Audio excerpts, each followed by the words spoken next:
Wednesday afternoon, everyone. Welcome to the Progressive Soapbox. I am your host, Jamarl Thomas. I think it's always nice to tell people who's talking to them. This video is going to be relatively short. It's just kind of a heads up. And it's somewhat of an I told you so. I think it's an I told you so because I think I've done this story almost like a year ago. This story was considered a bombshell. Even again, why I don't necessarily know why it is a bombshell, seeing as if I am not mistaken, this story was reported maybe in more muted tones prior. Ever since the killing of Jamal Khashoggi, essentially brutally, like a brazen killing, like it shocks the conscience.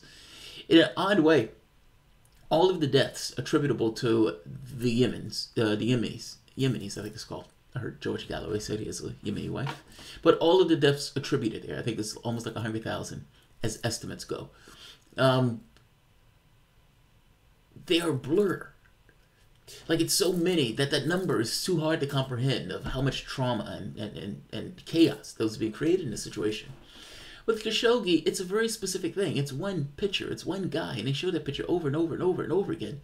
And the guy is going there purely for his wife and gets abducted, brutalized, his fingers cut off, a bag over his head, like some insane mob type stuff.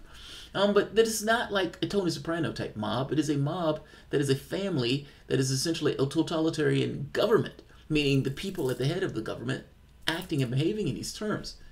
Now, you can make a case that says, well, dude, they're murdering a large number of people in Yemen. Why would they bother about one particular guy? In this case of Khashoggi. Well, there are certain ties to the Washington Post that makes this somewhat of a trickier subject. For whatever reason, somebody thought that this was a good idea and that they can get away with it without there being any kind of consequences. Under an Obama administration, I don't know, under a Trump administration where you have a media that hates his guts and all of these political people trying to take his head off with whatever they can take their head off, the war that Obama greenlit now is out of vogue. And as it's out of vogue, everybody wants to look at it and point a finger at it and say, we don't like this. We don't like this. Yes, we're doing things in Venezuela. Yes, we were engaged in this kind of bad ends in Syria, propagating those things. Yes, we were pushing the Ukraine and paying Nazis. But this is a bridge too far. This is a bridge too far. You can't just mob hit a guy in an embassy while a woman waits outside.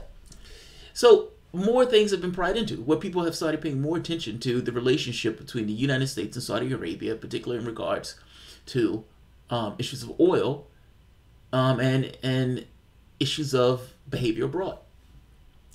Specifically, the focal point being Yemen. Now, there was a story about a year ago that kind of made the point that Saudi Arabia was buying off elements in the Yemen war, meaning essentially paying groups to go out and do bad things. Proxies of sorts. We do it. Other countries do it. Why wouldn't they do it? It just so happened that the people they were buying off were Al-Qaeda, essentially terrorists. Now, they're selling United States weapons and giving these weapons away for currency.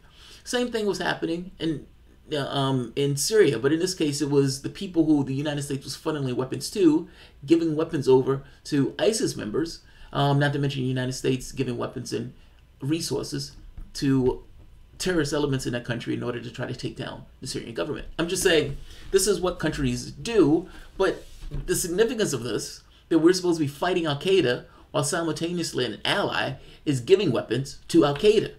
That looks bad, and that's considered a bombshell. Again, it is a bombshell. It's just, one that took place almost like a year ago. But nevertheless, everybody else caught up. CNN has done an actually pretty decent job on this because they track down these people. CNN has vast resources. I just wish they use those vast resources more often to give more accurate news. In this case, they follow where the weapons are going, and there's a detail thing. So I'm going to put the video up. I can't show the video because if I show the video, they'll take down the channel. But I'm going to go a little bit into the story, and you can look at the video at your leisure. It's an interesting story. Like I said, it is a bombshell, but it's a bombshell that went off like several months ago. But nevertheless, people are paying attention, so I'll take it. Huda Yemen. I'm just going to read the first part because the first part explains it. The Hill has a summary of it, but this works. Saudi Arabia and its coalition partners have transferred American-made weapons to Al-Qaeda-linked fighters, hardline Salafi militias, and other factions waging a war in Yemen, in violation of the agreements with the United States, a CNN investigation has found. The weapons have made their way into the hands of Iranian-backed rebels battling the coalition for control of the country, exposing some of American sensitive military technology to Tehran and potentially endangering the lives of U.S. troops in other conflict zones. So, Al-Qaeda and Iran has now gotten their hands on American weapons. Saudi Arabia and the United Arab Emirates and its main partners in the war, we have used the United States manufactured weapons as a form of currency to buy the loyalties of militias or tribes, bolster chosen armed actors, and influence the complex political landscape, according to the local commanders on the ground and analysts who spoke to CNN. By handing off military equipment to third parties, the Saudi-led coalition is breaking the terms of the arms sales with the United States, according to the Department of Defense. After CNN presented its findings, a U.S. defense official confirmed that there was an ongoing investigation into the issue. You do that. You do that. The revelations raised fresh questions over whether the U.S. has lost control over a key ally presiding over one of the most horrific wars in the past decade, and whether Saudi Arabia is responsible enough to be allowed to continue buying sophisticated arms and fighting hardware. Look, agreed. I don't care how you got to this particular point of view. Welcome to the party. No, we should be selling them weapons in this way, especially when they're using those weapons to pacify another population and kill all of these people and starve local populations and use disease as a means of war in order to thin out the herd of the populations. There are significant moral, but even to some degree logistical concerns on this. We have assisted Saudi Arabia and for the most part dominating that part of the world. From a U.S. foreign policy standpoint, it makes sense, I guess you could say, if you didn't necessarily care about how people reacted in those particular regions and you wanted to tamp down on this notion of nationalism and everything else. You may give a certain group a ton of weapons and tell them to control a certain sphere of influence. Especially when you have certain relationships with that group going with regards to oil and the petrodollar and so forth. But at some point, the question should be raised, is this a partner that you want to be associated with? Like I said, I'm glad CNN is, you're late to the party, but welcome nonetheless. It's 8 minutes. Good. Not bad. All right. I'm going to end this. I'm going to put the article here for you to see it. Some of this is fascinating. I mean, they're in places where CNN, like the reporters are asking for weapons and guns, and the people are like, yeah, we have American weapons. We have American guns. Sure, you can buy those here if you want. It's amazing. In this, I'm not going to keep this one long because I have, again, a few more. I had a ton of videos that I wanted to do yesterday that I didn't get the opportunity to do, and after doing the State of the Union, that was like 3 hours. So, but I'll end this here. The Mycroft. How is this a bombshell? If the House of Saud would drop it on a water treatment plant in Yemen. Krillin 876. The irony, Ben Shapiro, pro-lifer, are advocates of this. That's amazing.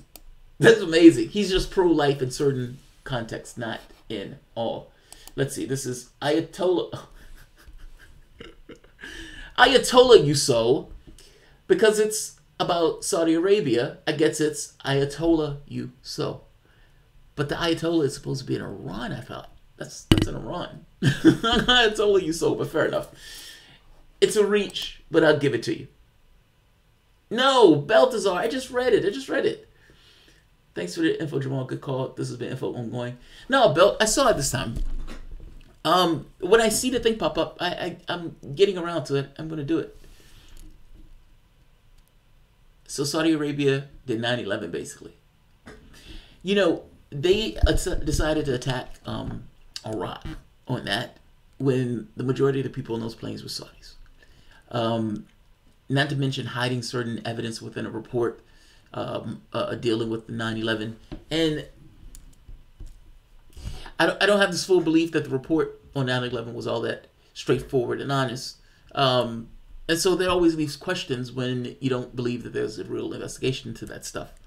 That said, yeah, it seems like they were trying to protect Saudis, and it seems like there was a large section of Saudis within regards to 9/11. So whether they did it or not, I'll leave that up to you to make the choice.